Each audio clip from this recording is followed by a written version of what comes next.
जय महादेव। जितने भी सनातनी हिंदू राष्ट्रवादी भाई बंधु हैं उनको दिल से मेरा नमस्कार। रेखा गुप्ता रामलीला मैदान में शपथ ग्रहण करती हैं और ग्रहण आम आदमी पार्टी के ऊपर कैसे लग जाता है। रेखा गुप्ता के आते ही राज्यसभा सांसद संजय सिंह की मुसीबतें कैसे बढ़ गई हैं आपको इस वीडियो में बताएंगे। 25 विधायकों के इस्तीफे को लेकर के क्या बड़ी खबर आ रही है।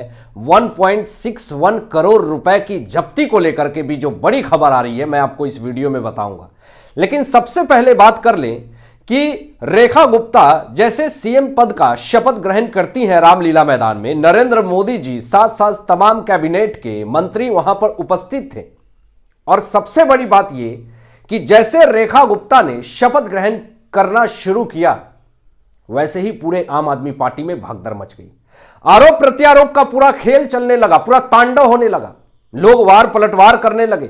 अरविंद केजरीवाल मुंह छुपा करके किसी कोने में दुबक करके रो रहे हैं। उनके पास कोई ऑप्शन नहीं बचा है ना, क्योंकि 10 साल इन्होंने सिर्फ और सिर्फ दिल्ली के जनता के खून को चूसने का काम किया है। यह इंसान अपना मुंह भी अब आईने में नहीं देख पा रहा है।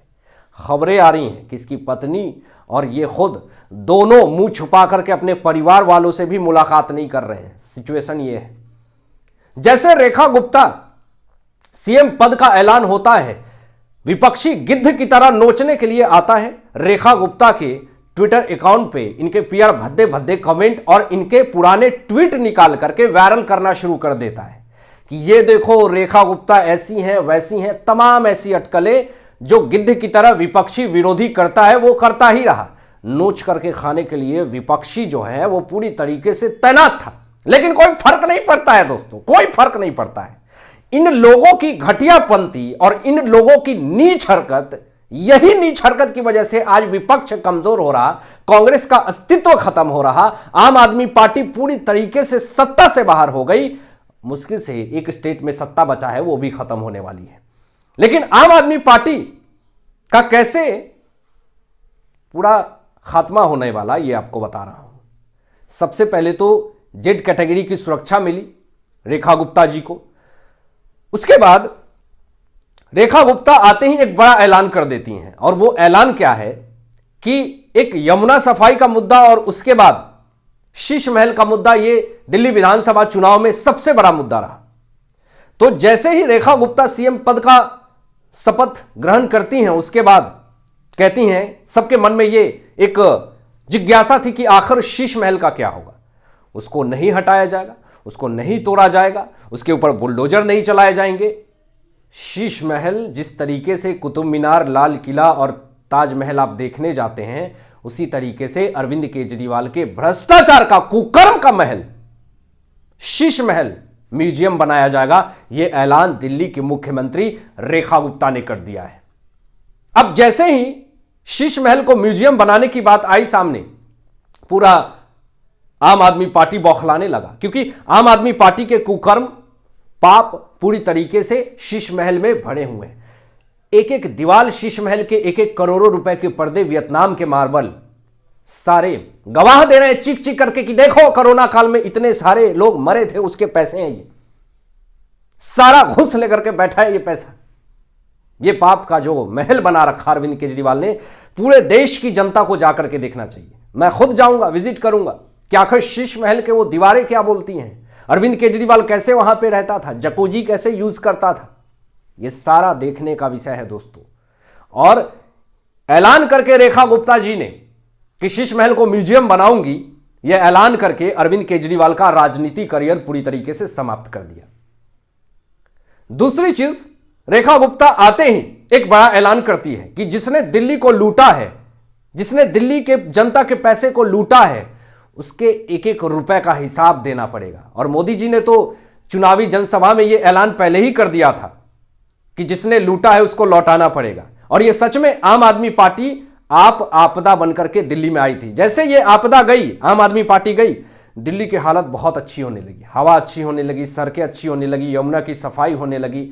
ये होती है सरकार जो डेवलपमेंट करने की मंशा से आती है, ये नहीं कि चूसने के लिए आती है। तो जिसने दिल्ली को लूटा है उसको लौटाना पड़ेगा, हिसाब देना पड़ेगा। अब एक तो शीश महल का मुद्दा ला करके रख दिया भ्रष्टाचार, और उसके बाद एक बड़ा ऐलान जो रेखा गुप्ता जी ने कहा, इससे अब संजय सिंह जो जो इन्वॉल्व थे शराब घोटाले मामले में, उन सब की समस्याएं बढ़ गई है।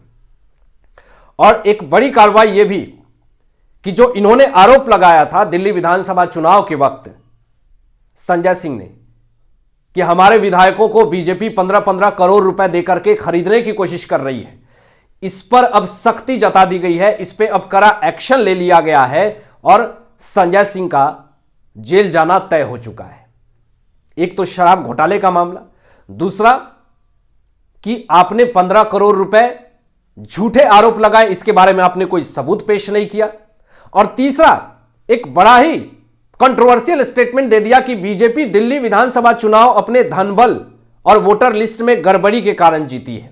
और फिर बाद में यह भी कह दिया कि दिल्ली की जनता ने जो फैसला लिया है हम उसे स्वीकार करते हैं। अरे भाई, जब आपने यह कह दिया कि दिल्ली की जनता ने जो फैसला लिया है हम स्वीकार करते हैं, तो फिर यह आप अपने जले हुए जख्मों पे मरहम लगाने की क्यों कोशिश कर रहे हैं? आप क्यों आप ये बात कह रहे हैं कि धनबल और वोटर लिस्ट में गड़बड़ी के कारण बीजेपी जीती है? बीजेपी अपने मैनिफेस्टो के कारण जीती है। बीजेपी ने जो ऐलान किया वो सरकार बनने से पहले ही वो पूरा कर चुके। ये नहीं कि झोपड़ी में जो रह रहे हैं हमारी सरकार बनेगी तभी उनको स्वाभिमान फ्लैट में कमरे देंगे। जी नहीं, सरकार नहीं बनी थी, फिर भी मोदी जी ने स्वाभिमान फ्लैट के तहत 1675 झुग्गीवासियों को फ्लैट में रखा। आपके जैसे नहीं कि सरकार बनेगी तभी आपको देंगे और उसके बाद फिर टर्म एंड कंडीशन लागू कर देंगे, टीएनसी, स्टार मार्क। तो ये आम आदमी पार्टी की फितरत है। तो संजय सिंह अपनी मुसीबत खुद खड़े कर रहे हैं और अब रेखा गुप्ता, संजय सिंह सहित अरविंद केजरीवाल और इनके तमाम चट्टे बट्टे सब का तिहार में बैरक तैयार कर दिया गया है। अंदर से खबरें ये आ रही हैं दोस्तों। उसके बाद आपको बता दें कि यही संजय सिंह जो हमेशा स्टेटमेंट देते हैं कि सिर्फ और सिर्फ बीजेपी इन्फोर्समेंट डायरेक्टरेट का सहारा लेकर के विपक्ष को खत्म करना चाहती है। संजय सिंह यह भी कहते हैं कि इन्फोर्समेंट डायरेक्टरेट बीजेपी के नेताओं के यहां क्यों नहीं छापे मारती है। हरियाणा के पानीपत के नेता बीजेपी के नीतिसेन भाटिया के घर पे 18 घंटे तक रेड चली दोस्तों, जिसमें कि 40 लाख रुपए कैश और आज खबरें आती है 1.61 करोड़ रुपए के ज्वेलरी बरामद किए गए हैं। यह बड़ी खबर मैं आपको बता रहा हूं। तो इस खबर से संजय सिंह का मुंह चुप हो गया, बहुत चक्के हो गए कि अरे ये तो बीजेपी अपने नेताओं के ऊपर भी एक्शन लेता है। बीजेपी कभी भी कॉम्प्रोमाइज नहीं करती है। अगर आप पार्टी में हैं, अगर आपके मन में लालच आ गया, भ्रष्टाचार किया, तो बीजेपी ये नहीं कि आपके ऊपर कार्रवाई नहीं करेगी। और ये नीतिसेन भाटिया, इसका कनेक्शन विपक्ष से, ये सब उधर से आते हैं और इनको लगता है कि बीजेपी में आ गए हैं तो फिर हमें तो खुली छूट मिल गई। और जो लोग ये स्टेटमेंट देते हैं ना कि वॉशिंग मशीन है बीजेपी, तो आज ये क्यों नहीं कह रहे हैं कि बीजेपी की सरकार ने, जहां हरियाणा में बीजेपी की सरकार है, सेंट्रल गवर्नमेंट की एजेंसी है इन्फोर्समेंट डायरेक्टरेट, नीतिसेन भाटिया के ऊपर कार्रवाई की? क्यों नहीं विपक्ष एक भी स्टेटमेंट दे रहा? क्यों नहीं विपक्ष ये बात कह रहा है कि अरे बीजेपी एक लौती ऐसी पार्टी है कि अपनी पावर, अपनी सत्ता, सब कुछ अपना होते हुए भी अपने पार्टी के नेताओं को नहीं छोड़ती है? क्यों नहीं कह रहा है विपक्ष? नहीं कहेगा। ये दोहरा चरित्र के लोग हैं, ये सिर्फ और सिर्फ निशाना साधना जानते हैं। पहली बार दोस्तों सेंट्रल में भी बीजेपी, दिल्ली में भी बीजेपी और सरकार भी बीजेपी की, तो मजबूती से काम होगा और एक सैंपल बनेगा दिल्ली, पूरे देश की राजधानी दिल्ली सैंपल बनेगा और यमुना के नाम पे पहचाना जाएगा दिल्ली को। तो ये होता है डेवलपमेंट। अब 25 विधायकों के इस्तीफे को लेकर के जो बड़ी खबर आ रही है वो मैं आपको बता रहा हूं दोस्तों। महाराष्ट्र में बड़ा ही बवाल हो रहा, खेला हो रहा है। पिछले कुछ दिनों से अटकलें चल रही हैं कि देवेंद्र फडणवीस और शिंदे में पलटवार हो रहे हैं, दोनों एक दूसरे में मनमुटाव चल रहा है, ऐसी खबरें चल रही हैं। एक रैली में एकनाथ शिंदे ने स्टेटमेंट दे दिया कि मैं जहां खड़ा हो जाता हूं वहीं लाइन वहीं से शुरू होती है। यह साफ तौर पर निशाना साधा जा रहा था कि एकनाथ शिंदे देवेंद्र फडणवीस को निशाना साध रहे हैं। लेकिन देवेंद्र फडणवीस की सरकार ने एक बड़ा एक्शन लिया और कहा देवेंद्र फडणवीस ने कि अब शिवसेना के नेताओं को अब जान का खतरा नहीं है, क्योंकि वो बीजेपी में है, राम राज्य है। तो जो शिंदे के 25 विधायक हैं जिनको वाई कैटेगरी की सुरक्षा दी गई थी, उस 25 विधायकों के वाई कैटेगरी की सुरक्षा को, सिक्योरिटी को छीन लिया गया है और मात्र एक पुलिस उनको दे दिए गए हैं कि ठीक है अब आपको जान के खतरे नहीं है। अब इस एकनाथ शिंदे इस फैसले से पूरी तरीके से नाराज चल रहे हैं देवेंद्र फडणवीस के इस फैसले से कि हमारे 25 विधायकों के सुरक्षा के साथ क्यों कॉम्प्रोमाइज किया गया, उनको सुरक्षा क्यों नहीं दी जा रही है, वाई कैटेगरी क्यों हटा ली गई। तो इस पे जो 25 विधायक नाराज चल रहे हैं, अटकलें लगाई जा रही हैं कि ये 25 विधायक इस्तीफा दे देंगे। लोग ये भी कह रहे हैं कि अजित पवार, एनसीपी गुट और एकनाथ शिंदे शिवसेना दोनों एक हो जाएगी। ऐसा हो सकता है क्या?